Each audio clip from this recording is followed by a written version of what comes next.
database running in my application. Yes. Now what can happen that the entire MySQL application which is holding the details of my customers, which is holding all the transaction records, how will that organization can move it to Web3 when they're having entire thing in Web2?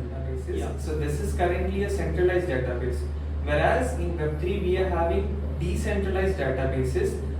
We can take example of IPFS or Filecoin or any of the decentralized databases, wherein the information that is stored on blockchain nodes that is linked to each other.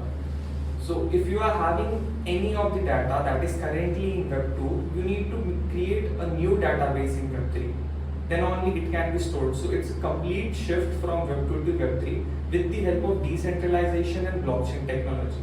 And once you implement blockchain technology in any of your Web2 systems, automatically decentralization will be achieved in the system.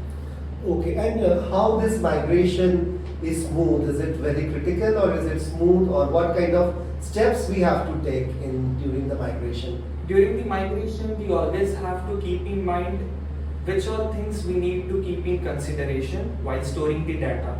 So if we store any kind of data which will be linked to a hash that is stored in the blockchain node.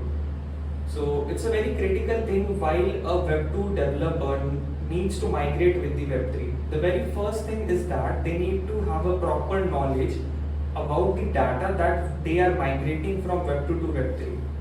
So that's the major concern.